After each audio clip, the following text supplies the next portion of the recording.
Shri K മധു. പ്രവാസി എഴുത്തുകാരനും തടവുകാരുടെ ജീവിതം ആസ്പദമാക്കിയ ഇരുട്ടിൽ നിന്നും വെളിച്ചത്തിലേക്ക് എന്ന പുസ്തകത്തിന്റെ രചയിതാവുമായ ശ്രീ ആൻഡ്രൂ പാപ്പച്ചൻ.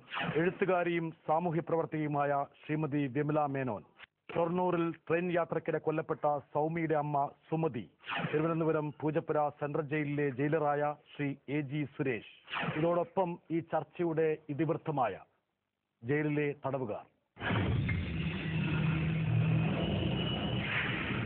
ഒരുപക്ഷെ ഇതിനെക്കുറിച്ച് ഏറ്റവും ആധികാരികമായി പറയാൻ കഴിയുന്നു റിനി. എനിക്ക് തോന്നുന്നു കേരളത്തിലെ മാധ്യമങ്ങൾ കൊണ്ടാടിയ ആഘോഷിച്ച ഇൻവേർട്ടർ കോം ഒരു കുറ്റവാളിയാണ്. പക്ഷെ ഇപ്പൊ ഇരിക്കുന്നത് കണ്ടു കഴിഞ്ഞാൽ റിനി എന്താ സംഭവിച്ചത്? ഞാനൊരു കാലത്ത് നിയമപാലകരെയും നിയമത്തെയും മറികടന്ന് ജീവിച്ച് അതിന്റെ ഫലമായിട്ട് ജയിലിൽ വന്നു. ജയിലിൽ വന്ന് ഞാൻ നിയമം എന്താണെന്ന് പഠിച്ചു. ലോകത്തിന്റെ നിയമം പഠിച്ചു, ദൈവത്തിന്റെ നിയമം പഠിച്ചു. അങ്ങനെ ഞാനൊരു പുതിയ മനുഷ്യനായി തീർന്നു. ജയിൽ താങ്കളെ റിഫോം ചെയ്തോ അതെയോ താങ്കൾ തന്നെ മാറിയതാണോ? ജയിലിൽ എന്തെങ്കിലും തരത്തിൽ ഗുണം ചെയ്തു താങ്കൾ? ജയിൽ വളരെ നിർണായകമായ ഒരു പങ്ക് വഹിച്ചിട്ടുണ്ട്. ഉണ്ട്. അന്നത്തെ പോലീസ്, അന്നത്തെ ജയിലർമാരൊക്കെ നന്നായി സഹായിച്ചോ? ജയിലർമാർ സഹായിച്ചോ എന്ന് ചോദിച്ചാൽ ആ ചോദ്യം പ്രസക്തമാകുന്നില്ല. കാരണം ജയിലർമാരുടെ ഡ്യൂട്ടി എന്ന് പറയുന്നത് തടവുകാരെ സഹായിക്കുക എന്നുള്ള ഒരു അവസ്ഥയിലേക്ക് അന്നായിട്ടില്ല. റോസ്മേരി, അതായത് ജയിലിനെ കുറിച്ച് കേൾക്കുമ്പോൾ നമുക്കൊരു എന്താ പറയേണ്ട ഒരു ഭയമാണ്, ഒരു ആശങ്കയാണ്. പക്ഷെ ഇപ്പോൾ ഇവിടെ വന്നു കാണുമ്പോൾ അങ്ങനത്തെ ആ ഭയത്തിന്റെയോ അല്ലെങ്കിൽ ഭയപ്പാടിന്റെയോ ആശങ്കയുടെ ഒരു ലാഞ്ചന പോലുമില്ല.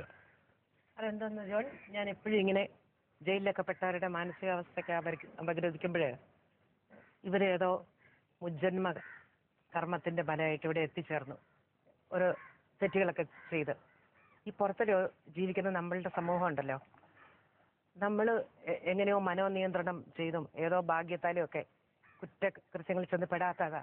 ഒരുപക്ഷെ ഒരു ചെറിയൊരു വ്യത്യാസം സംഭവിച്ചിരുന്നെങ്കിൽ നമ്മളും കുറ്റവാളികളായി. അതെ, എത്രയോ പേരെ മനസ്സുകൊണ്ട് നമ്മള് കൊല്ലാൻ ആഗ്രഹിക്കുന്നുണ്ട്. പിന്നെ അവിടുന്ന് ഇവിടെ ഇല്ലല്ലോ.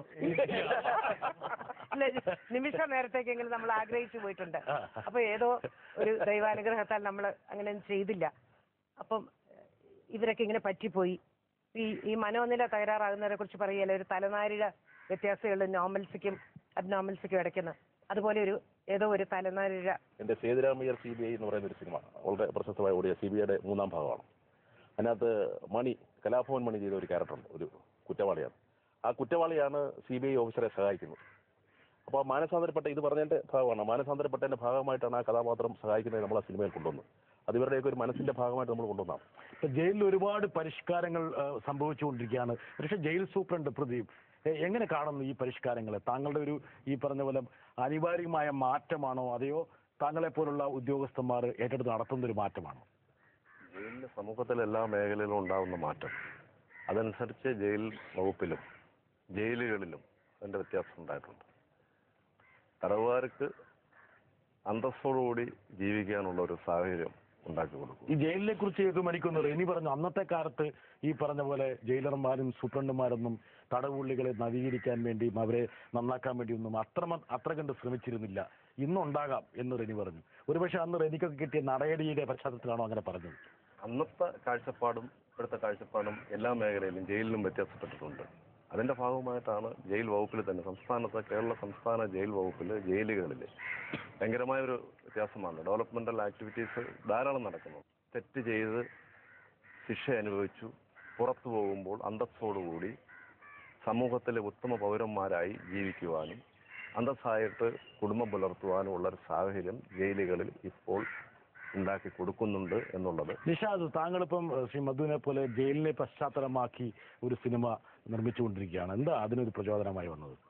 ഞാൻ സമൂഹത്തിൽ നിറം നിഷേധിക്കപ്പെട്ടവരാണ് തടവറക്കകത്തുകളിൽ. ഇവരെ കണ്ടിട്ട് അങ്ങനെ തോന്നുന്നുണ്ടോ? ഇവരെ കണ്ടിട്ട് ഒരുപാട് മാറ്റങ്ങൾ വരുന്നത്. ഞാൻ ഇതിനു മുമ്പ് എൻ്റെ വൈരം എന്ന് പറഞ്ഞ സിനിമ ചെയ്തപ്പോൾ പ്രദീപ് സാർ തന്നെയായിരുന്നു വിയൂർ സെൻട്രൽ ജയിലിൽ. അവിടെ അദ്ദേഹം ഒരുപാട് കാര്യങ്ങൾ പദ്ധതികൾ ഏർപ്പെടുകയും അവിടുത്തെ തടവുകാരിൽ കാണുന്ന ഒരു സന്തോഷം ഈ തടവുകാരിൽ ഞാൻ കാണുന്നു. പക്ഷെ എൻ്റെ മധുര ബസ് എന്ന പുതിയ സിനിമയിൽ മറ്റൊരു ആംഗിളിലാണ് തടവറയിൽ കിടക്കുന്ന ആളുകൾ, അവരുടെ കുടുംബങ്ങളെ സമൂഹം ഒരു തടവറയ്ക്കകത്താക്കും.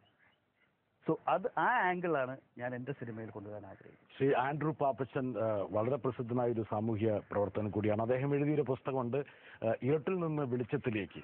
എന്താണ് ആ ഒരു പുസ്തകം എഴുതാൻ താങ്കളെ പ്രേരിപ്പിച്ചത്? റോസ്മേരി പറഞ്ഞതുപോലെ എല്ലാ ആൾക്കാരും ചില സാഹചര്യത്തിൽ ദേഷ്യം, അരിശയം, അസൂയ, വൈരാഗ്യം ഇതൊക്കെ വരുമ്പോൾ, അല്ലെങ്കിൽ അത്യാഗ്രഹം കൊണ്ടും പണമില്ലാഞ്ഞിട്ടൊക്കെ ഒരു ക്രിമിനൽ ആക്ടിവിറ്റിയിൽ ഇടപെടും. ഇപ്പം എല്ലാ മനുഷ്യനിലും നന്മയുണ്ട്.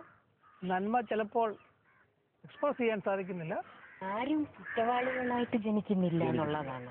സാഹചര്യമാണ് ഓരോരുത്തരെ കുറ്റം ചെയ്യാനായിട്ട് പ്രേരിപ്പിക്കുന്നത്.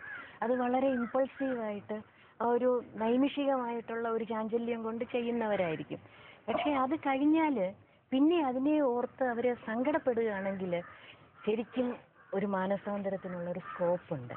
പക്ഷേ നമുക്ക് നേരത്തെ പറഞ്ഞ സമൂഹത്തിൻ്റെ റോളെന്ന് പറയുന്നത് വളരെ പ്രധാനമാണ്. കാരണം ഒരിക്കൽ ആ സ്റ്റാമ്പ് അങ്ങ് വന്നു കഴിഞ്ഞാൽ ആയുഷ്കാലം ആ ഒരു സ്റ്റിഗ്മ കിടക്കും. അതുകൊണ്ട് തിരിച്ചു വന്നാൽ അവരെ സമൂഹം അക്സെപ്റ്റ് ചെയ്യാന്നുള്ളത് അതാണ് ഏറ്റവും പ്രധാനമായിട്ടുള്ളത്. എല്ലാവർക്കും എന്തെങ്കിലുമൊക്കെ ജീവിതത്തിലെ പ്രതിസന്ധികൾ ഉണ്ടാവും. ചിലർ ഇമോഷണലായിട്ട് പെട്ടെന്ന് പ്രവർത്തിക്കുന്നവരുണ്ടാവും. പക്ഷേ ഒരു ചിന്തിച്ച് ആരും പ്രീ പ്ലാൻഡ് ആയിട്ട് ചെയ്യുകയാണെങ്കിൽ നമുക്കതൊരു കുറ്റം ആണെന്ന് പറയാം. മറ്റത് വളരെ മൊമെന്ററി ആയിട്ടുള്ള ഇതുകൊണ്ട് വരുന്നതാണ്. പക്ഷെ അങ്ങനെയുള്ളവർക്കൊക്കെ രണ്ടാമതൊരവസരം കൊടുക്കുകയാണെങ്കിൽ നന്നാകാനായിട്ടുള്ള ഒരു അവസരം ആർക്കും കൊടുക്കണം എന്നുള്ളതാണ്.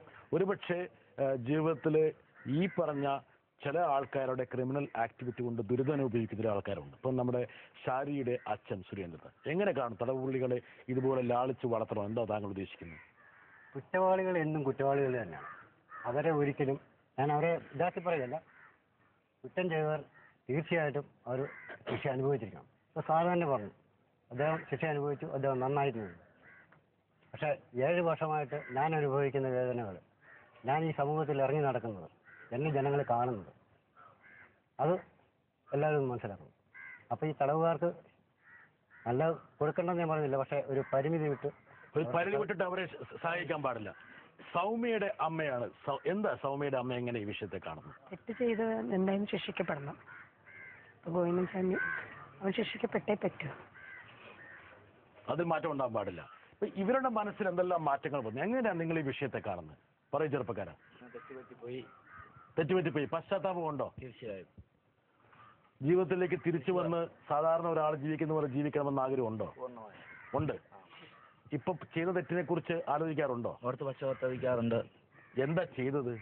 ഞാനൊരു കൊലപാതകയാണ്. ഇപ്പം റോസ്മേരി പറഞ്ഞ പോലെ ചെറിയൊരു നൈമിഷികമായ ഒരു വ്യത്യാസത്തിൽ സംഭവിച്ചു പോവുകയാണോ? ഒരു ദുശീലങ്ങൾക്ക് അഡിക്റ്റായിരുന്നു. അതിനെ തുടർന്നുണ്ടായ ചുമ്മാ കൂട്ടുകൂടിയുണ്ടായ വഴക്കിനെ തുടർന്നാണ് അപകടം സംഭവിച്ചത്. കൊലപാതകം ചെയ്ത് കഴിഞ്ഞ പാടെ കുറ്റബോധം തോന്നിയോ? അതോ കുറെ കഴിഞ്ഞ ശേഷമാണോ? ഇപ്പോൾ ജയിലിൽ വന്ന് അപ്പോഴും ദുഷിച്ച പിന്നെ ഈ സ്വഭാവങ്ങളൊക്കെ തന്നെയായിരുന്നു മുന്നോട്ട് കൊണ്ടുപോകുന്നത്. ഇപ്പൊ ജയിലിൽ വന്നപ്പോ എങ്ങനെയാ മാറ്റം വന്നത്? ആരാധനയിൽ പങ്കെടുക്കാൻ തുടങ്ങി. ദൈവത്തെ അറിയാൻ തുടങ്ങി. അപ്പോൾ കുറ്റബോധം ചെയ്തതൊക്കെ തെറ്റായിരുന്നു തോന്നുന്നു. ഇനി നന്നായിട്ട് ജീവിക്കണം, അങ്ങനെയൊക്കെ മുന്നോട്ടുള്ള ജീവിതം ഇപ്പൊ ജയിലിനെ സംബന്ധിച്ച് നല്ല രീതിയിൽ. ഇവിടെ എങ്ങനെയുണ്ട്? ഈ പറഞ്ഞ പോലെ ചില സാറന്മാർ പറഞ്ഞ നടപടിയൊക്കെ ഉണ്ടായിരുന്നോ? ഒന്നുമില്ല. ഇവിടെ നല്ല പരിവർത്തനമാണ്. ജീവിതത്തിൽ തന്നെ മാറ്റം വന്നിരിക്കുന്നത്. സൂപ്രണ്ട് സാറിനെ നോക്കി പേടിക്കൊണ്ടാണോ പറയാതിരിക്കുന്നത്? അല്ല, തീർച്ചയായും എല്ലാ സൗകര്യങ്ങളും ഇവിടെ തരുന്നുണ്ട്. ഉണ്ട്. നടപടി കിട്ടിയിട്ടില്ല? ഒന്നും ചെയ്തിട്ടില്ല. ശരിക്കും? അല്ല, അതൊക്കെ ചുമ്മാ പറയുന്നതാണ്. തെറ്റ് ചെയ്ത ആളെ ഇവിടെ ശിക്ഷിക്കും. ഈ പറഞ്ഞ ശരിയാണോ? നടപടി കിട്ടാതിരിക്കുവോ? നടപടിയെ പറ്റി പറയുമ്പോൾ അതിന്റെ സാഹചര്യം, ജയിലിൽ വന്നു കഴിഞ്ഞതിന് ശേഷം കുറ്റവാളികൾ ഇവിടുത്തെ നിയമത്തിന് വിധേയരായി മര്യാദക്കാരായി ജീവിച്ചാൽ ഇവിടെ യാതൊരു ഉപദ്രവവും ലഭിക്കത്തില്ല. എൻ്റെ ഈ 2 കുഞ്ഞുങ്ങളെയും, എനിക്ക് 2 കുഞ്ഞുങ്ങളുണ്ടായിരുന്നു, ഈ 2 കുഞ്ഞുങ്ങളെയും അവർ വീണ്ടും വിദേശ ഏജൻസിക്ക് വിറ്റ ശേഷം അവൾ വീണ്ടും പുതിയ കാമുകനോട് പോയി. എനിക്ക് ജീവിക്കാൻ ഒരു അവസരം എനിക്ക് തരണം. എന്റെ അടിയേറ്റായിരിക്കാം മരിച്ചത്. മാമലകൾക്കപ്പുറത്ത് മാനസപുത്രിയെ മാടി വിളിക്കാൻ വെമ്പൽ കൊണ്ടിടും. പാപികളെ അല്ല വെറുക്കേണ്ടത്, പാപത്തെയാണ്. എന്റെ മൺവീണയിൽ കൂടണയാനൊരു മൗനം. താങ്കൾ ആ വഞ്ചിച്ച ഭാര്യയെ കുറിച്ച് പറഞ്ഞില്ലേ, എന്ത് സംഭവിച്ചു എന്ന് ചെറുതായിട്ടത് പറയാമോ? എന്നെ എങ്ങനെയെങ്കിലും ഒന്ന് റിലീസ്. എനിക്ക് തെറ്റ് പറ്റിപ്പോയി. എന്നെ തൂക്കിക്കൊല്ലാൻ വിധിച്ചു. അങ്ങനെ തൂക്കിക്കൊല്ലാനാണ് എന്നെ വിധിച്ചിരിക്കുന്നത്.